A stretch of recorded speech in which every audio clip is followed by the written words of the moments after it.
Chers jeunes, bonsoir. Nous espérons que vous avez passé une très bonne semaine. Comme la semaine dernière, j'ai avec moi deux invités, le Père Clément.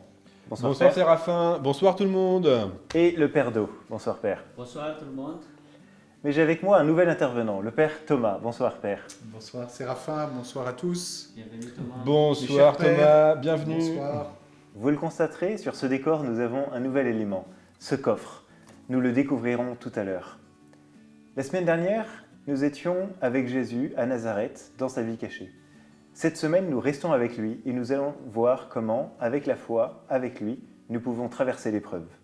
Je vous propose de commencer directement par prier. Au nom du Père et du Fils et du Saint-Esprit, Amen. tu es grand Seigneur, tu es tout-puissant, tu es au milieu de nous. Que cette louange et nos chants montent jusqu'à toi.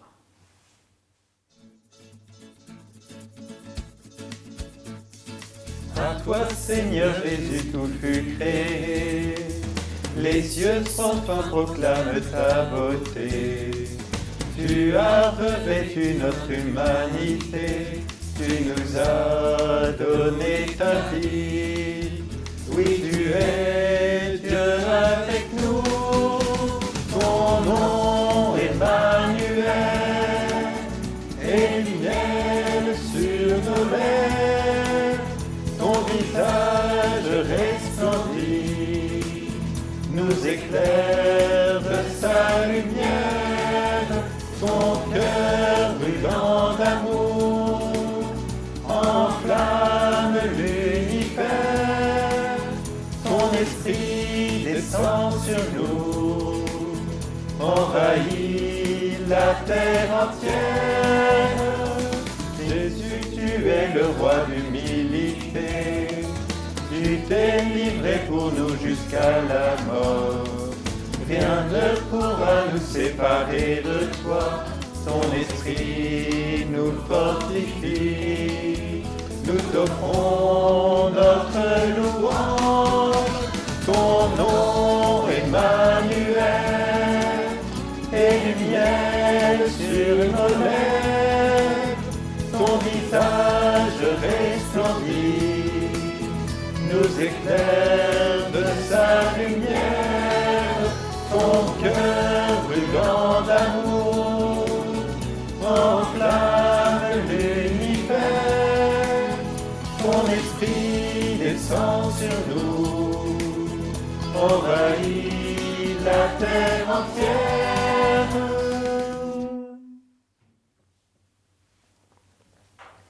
Tu nous parles toujours, Seigneur. Ouvre notre intelligence et notre cœur à l'écoute de ta parole.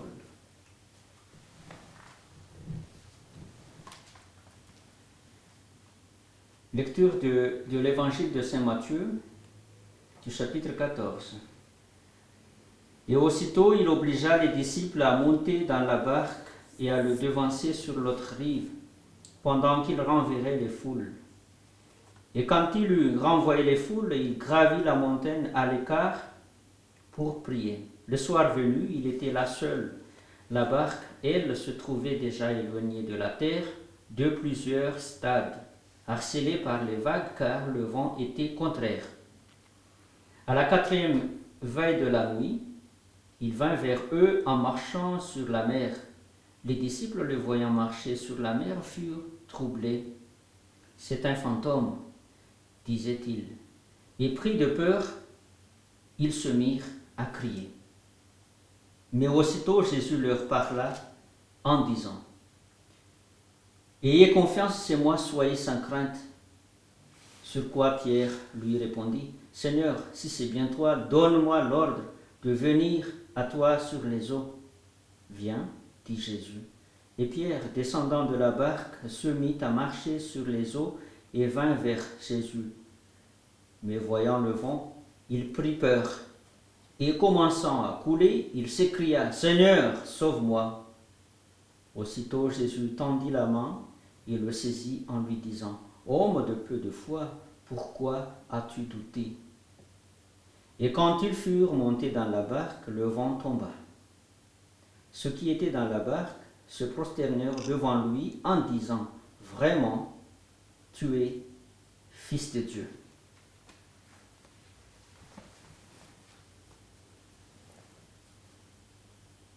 Seigneur Jésus, tu nous as promis l'Esprit Saint. L'Esprit Saint qui nous accompagne, qui est notre force pour nos épreuves. Esprit Saint, viens vers nous.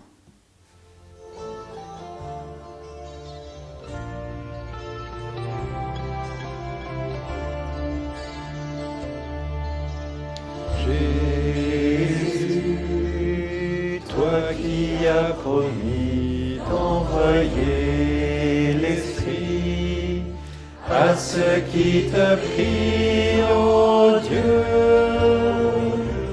pour porter au monde ton feu. Voici l'offrande de nos vies.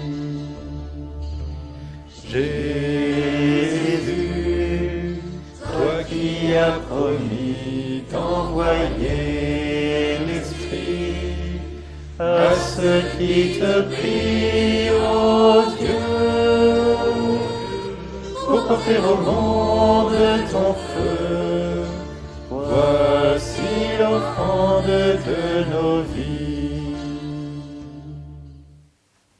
Seigneur Esprit Saint, nous te confions cette rencontre, te confions nos cœurs. Merci de les purifier, merci de les remplir de ta présence, de ton amour, de ta lumière. Viens nous enseigner durant ce temps de partage. Et unis dans ce même esprit, nous disons ensemble, Notre Père, qui es aux cieux, que ton nom soit sanctifié, que ton règne vienne, que ta volonté soit faite sur la terre comme au ciel. Donne-nous aujourd'hui notre pain de ce jour. Pardonne-nous nos offenses, comme nous pardonnons aussi à ceux qui nous ont offensés. Et ne nous laisse pas entrer en tentation, mais délivre-nous du mal. Amen. Amen. Et que Dieu nous bénisse et bénisse cette rencontre au nom du Père et du Fils et du Saint-Esprit. Amen.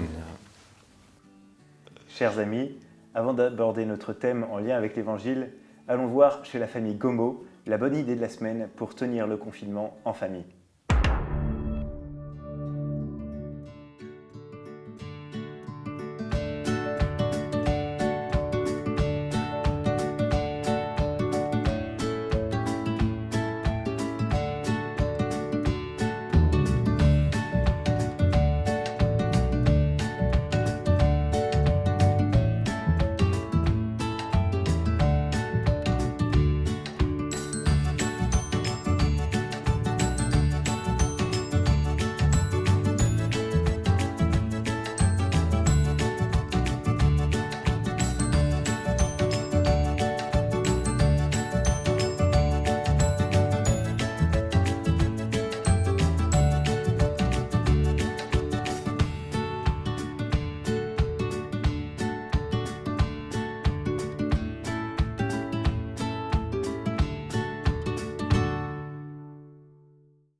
Merci pour ce reportage, cela nous donne de bonnes idées à tous.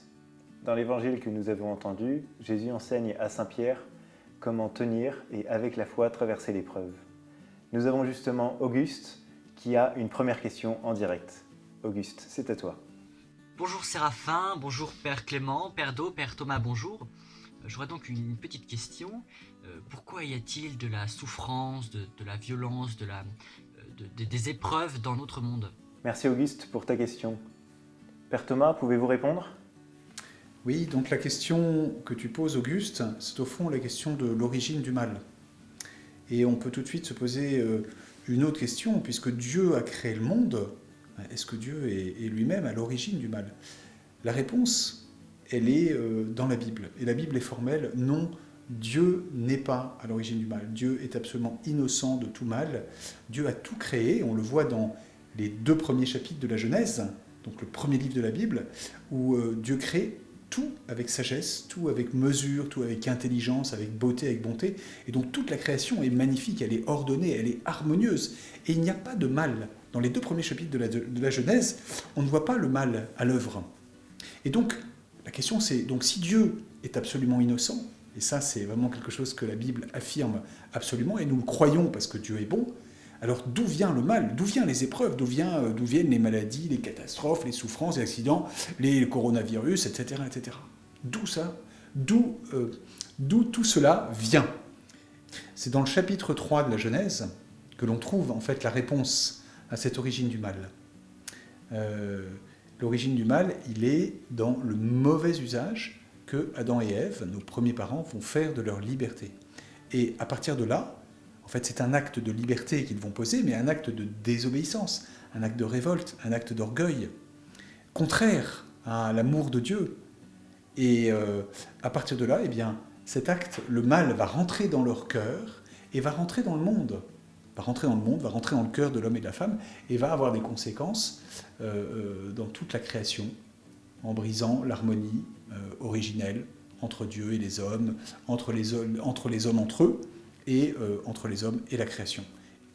Conclusion, l'origine du mal est dans le cœur de l'homme, dans ce mauvais usage qu'il a fait et qu'il fait encore de sa liberté, et toutes les conséquences en sont les épreuves que nous avons à vivre et que nous avons à traverser. Nous avons une deuxième question de Marie qui est en direct. Marie, c'est à toi. Bonjour Séraphin, je voudrais profiter d'être sur votre plateau de tournage pour saluer tous les jeunes de l'aumônerie. J'avais aussi une question à vous poser. Dieu est-il présent ou bien est-ce qu'il nous abandonne dans l'épreuve? Merci Marie, effectivement c'est une bonne question. Père Do, peut-être pouvez-vous répondre? Marie, ta question m'a fait directement penser à l'épisode du moment où Dieu s'est adressé une parole à Moïse d'intervenir pour son peuple qui subissait de grandes épreuves en Égypte. Lui, il disait à Moïse, moi j'ai vu mon peuple souffrir au milieu de ces Égyptiens et j'ai entendu les Israélites crier sous le coup de leurs oppresseurs. Et tu vois, quand on est dans une épreuve, on ne peut pas penser que Dieu abandonne l'homme. Dieu ne peut pas être indifférent de ce qui arrive chez l'homme parce que depuis la création, il est présent en nous. C'est lui qui a essoufflé, qui nous a donné la vie. Donc Dieu, il est toujours présent dans nous, dans tous les moments de notre vie, que ce soit dans la joie ou dans les épreuves. Simplement, ce que nous avons à faire, c'est de ressentir cette présence de Dieu. Ce n'est pas évident. Comme il n'est pas évident pour un enfant de saisir combien et comment les parents, combien sa mère, sa maman remue ses entrailles quand il lui arrive quelque chose. Et donc Dieu, il ne peut pas être en dehors de nous, il est avec nous, mais autrement. Cette présence autrement de Dieu dans nos épreuves, c'est ce qu'on appelle la compassion. Et puis après, pas seulement que Dieu est présent par compassion dans nos épreuves, mais il nous porte également aussi vers un monde que nous appelons les chrétiens, la vie éternelle ou le bonheur éternel. Donc il nous porte en même temps avec nous l'épreuve et il nous amène vers l'espérance. Finalement, ce ne sont pas aux épreuves qu'appartient le dernier mot, mais à l'espérance. L'espérance, c'est un grand sujet. Nous avons une troisième question de Nicodème. Nicodème, c'est à toi. Bonjour à tous, merci pour l'émission de la semaine dernière qui était vraiment très sympa. Et j'aurais une question à vous poser. Si Dieu permet des épreuves dans nos vies, ont-elles un sens? Et en quoi peuvent-elles nous aider à nous construire? Merci Nicodème. Père Clément, comment pouvez-vous répondre à cette question? Merci Nicodème pour ta question, c'est une très bonne question. Le sens de l'épreuve. Effectivement, les épreuves ont un sens pour nous chrétiens. L'épreuve, la souffrance, C'est au cœur de l'Évangile, Jésus, sur la croix, vit l'épreuve suprême. Il va prendre la mort sur lui. Mais avec lui, justement, il y a une nouveauté. La mort n'est plus une impasse, elle n'est plus une absurdité. Elle devient une porte parce que Jésus va ressusciter. Et nous, chrétiens, on vit avec cette espérance dans notre cœur que toute épreuve va être le lieu d'une résurrection. Que toute épreuve est l'occasion pour que Dieu manifeste dans notre vie sa résurrection. Et donc, nous ne devons pas baisser la tête devant les épreuves, ni nous affoler, parce que nous avons cette paix intérieure, cette paix qui nous fait vivre avec le Christ toute épreuve. Saint Paul nous donne cette parole. Les souffrances du temps présent sont sans commune mesure avec la gloire du monde qui va se révéler. Et Saint Paul parle là du paradis. Le Seigneur nous permet des tas d'épreuves dans notre vie pour qu'elles soient l'occasion comme un levier pour engendrer un bien plus grand. Et quand on sera dans le royaume de Dieu, peut-être qu'on relira notre vie différemment, on comprendra pourquoi le Seigneur a laissé telle épreuve dans notre vie pour en fait qu'elle soit l'occasion d'engendrer un bien plus grand. Pour l'instant, tout ça est comme voilé à nos yeux, c'est mystérieux, on ne voit pas clair. Et donc on ne comprend pas forcément pourquoi est-ce que le Seigneur permet toutes ces épreuves dans nos vies. Mais plus tard, on comprendra. Voilà. Et puis une dernière chose sur les épreuves. Je crois que chacun d'entre nous, on a notre histoire à construire, notre vie à construire. Le Seigneur permet des épreuves pour qu'elles nous fortifient aussi. Parce que, comme on dit, ce qui ne tue pas rend plus fort. Eh bien, il y a beaucoup d'épreuves qu'on vit qui ne nous tueront pas, mais on apprendra d'elles de la vie. Et petit à petit, elles nous construisent, elles créent notre expérience. Et le Seigneur attend que nous soyons des hommes que nous nous construisions nous-mêmes, que nous créons notre propre expérience pour être de vrais hommes libres devant lui, et non pas des robots qu'il aurait mis sur la terre sans liberté. Voyez. Et donc, vivre son expérience et relire ces épreuves dans cette perspective, c'est la preuve que nous sommes libres et que nous construisons notre vie librement. Une dernière question de Chloé. Chloé, à toi. Bonjour Séraphin et bonjour à tous sur le plateau. Merci pour les éclaircissements que vous venez de nous apporter sur les épreuves. Pouvez-vous nous donner quelques points concrets afin de traverser ces épreuves avec la foi ? Merci Chloé pour ta question qui nous concerne tous au quotidien. Est-ce que vous pouvez répondre ? Écoute, Chloé, merci pour ta question. Effectivement, le Seigneur nous fait traverser des épreuves. Le Seigneur nous demande d'y répondre, mais le Seigneur quand même ne nous laisse pas sans armes pour pouvoir y répondre. Et justement, on a des armes. Ces armes, elles sont comme un trésor. Alors, dans ce coffre qui est là, on a mis notre trésor. Le trésor de notre foi, où il y a plusieurs armes pour traverser les épreuves. Le Père Thomas nous les montre maintenant. Alors, comme David, le petit David, face à Goliath, donc son ennemi, ou son épreuve, symboliquement, il avait juste 5 pierres, avec une fronde. Eh bien, le Seigneur nous laisse des armes. Voilà, et je vous propose 5 armes, 5 trésors de notre foi qui vont pouvoir nous aider à traverser les épreuves, à nous préparer, puis à les traverser, toujours avec l'espérance, la foi et l'amour de Dieu dans notre cœur. Alors, vous allez le deviner, parce qu'à chaque fois, je vais sortir un objet symbolique qui représentera cette petite pierre, ce petit caillou, cette arme qui nous permet de traverser l'épreuve. La première, c'est un chapelet, donc c'est la prière. La prière nous relie à Dieu et nous permet d'aller puiser sa force jour après jour pour être rempli de cette présence et de cet amour de Dieu. Deuxième arme, ça c'est une étole, donc c'est le sacrement de réconciliation. Le sacrement de réconciliation qui nous permet d'être allégé, d'être pardonné, libéré, guéri dans notre cœur et donc d'être rempli de la miséricorde et de la force de Dieu, là encore, pour pouvoir traverser ce que nous avons à traverser. Troisième objet, troisième arme, la Bible, la parole de Dieu. Ta parole est une lumière sur mes pas. Eh bien, la Bible, si je la lis tous les jours, va remplir ma mémoire des paroles de Dieu et va me fortifier. C'est comme une force, une lumière dans les ténèbres. Quatrième arme, petit morceau de pain, donc on est en carême, c'est le jeûne. Le jeûne va permettre de creuser, de nous alléger aussi, c'est-à-dire de nous recentrer sur l'essentiel et de permettre de faire de la place à Dieu. Parce que souvent, en fait, notre cœur, notre esprit, notre mentalité, nos idées, on est encombré et on n'a pas de place pour Dieu. Et du coup, on risque de traverser l'épreuve avec nos propres forces, tout seul.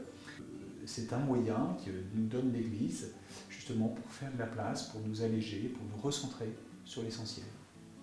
Notre 5e arme pour traverser l'épreuve et garder la présence de Dieu dans notre cœur et cette force de Dieu sur laquelle on s'appuie, eh bien, voilà, un calice, une patène, donc ça, bien sûr, symbolise l'Eucharistie, la présence de Jésus. Voilà. Donc, si nous voulons traverser les épreuves en gardant, cette force, cette présence de Dieu en nous, eh bien, le Seigneur nous propose ces 5 trésors de notre foi. Le Seigneur sera toujours présent et nous aidera toujours à traverser, à triompher et, comme le dit le Père Clément, à grandir à travers l'épreuve. Merci Père Thomas. Chers jeunes, si des questions vous viennent, si d'autres questions vous viennent, n'hésitez pas à nous les faire remonter. Je vous propose de terminer maintenant cette aumônerie par un temps de prière. Au nom du Père et du Fils et du Saint-Esprit. Amen. Amen. Sainte Vierge Marie, nous te rendons grâce pour ce temps d'aumônerie. Nous invoquons ta protection sur chacun d'entre nous durant cette semaine.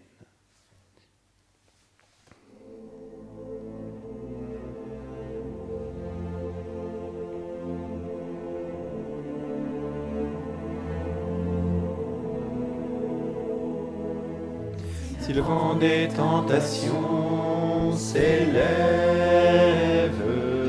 si tu heurtes le rocher des épreuves, si le flot des ambitions t'entraîne, si l'orage des passions se déchaîne, regarde l'étoile, invoque Marie, si tu la suis, tu ne crains rien. Regarde l'étoile, invoque Marie, elle te conduit sur le chemin. Sainte Vierge Marie, nous te remercions de ta protection. Et je vais maintenant vous bénir tous. Le Seigneur soit avec vous. Et avec votre esprit. Et que Dieu Tout-Puissant vous bénisse et vous garde. Au nom du Père et du Fils et du Saint-Esprit. Amen. Amen. Chers jeunes, merci d'avoir suivi cette émission. Je vous propose de vous retrouver la semaine prochaine. D'ici là, bon confinement.